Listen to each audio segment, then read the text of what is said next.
O'Reilly goes to a restaurant in Harlem and finds out, wow, look at that, man. Blacks use forks and knives. Far out, look at that. Hey, they're just like white.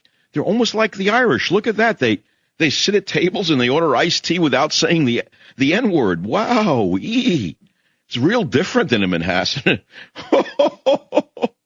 Did he put his foot in it this time?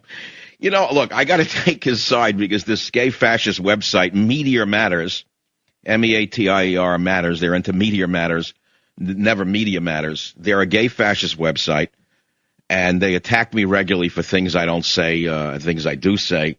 And they're in business for one reason only, which is to attack anybody except real dictators like Ahmadinejad. They're a bunch of lousy vermin, all of them, at Meteor Matters. But O'Reilly did step in it. I mean, come on, let's be real here. I mean, the primary rule in radio is, you know, you don't talk about another host because you're giving him publicity. I really don't care. I'm way past caring whether he gets publicity out of me or not. It is hilarious to think a guy would go to a restaurant in Harlem with Al Sharpton and expect something good to come of it. I mean, just shows you where O'Reilly's head is at.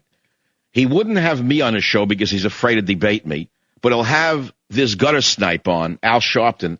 Then he takes him to dinner in a black restaurant in Harlem, and he comes back, wow, look at that, blacks eat with knives and forks.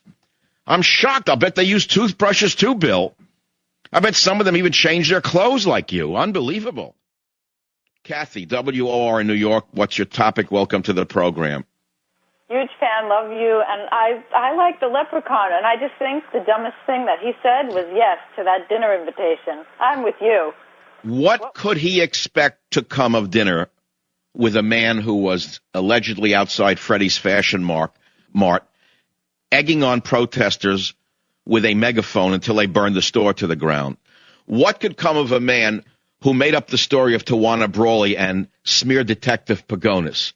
What could come of a man who uses the phrase, Jewed him down, as near as a year ago? What was Leprechaun thinking?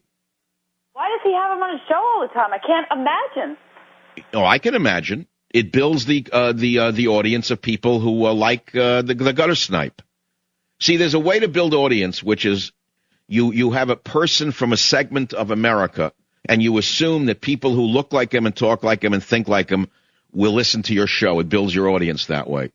And, of course, the reason he won't have Michael Savage on is because conservatives need not apply to the Leprechaun's TV show. He's making the same mistake George Bush is, which is to continue to reach out to disparate groups and ignore the base that originally put him in power. You follow that one?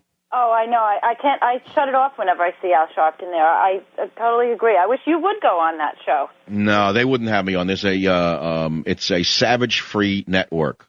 The Leprechaun has banned all from having Michael Savage on. It's okay. It doesn't matter to me. I don't need them. They don't need me. It's a big world.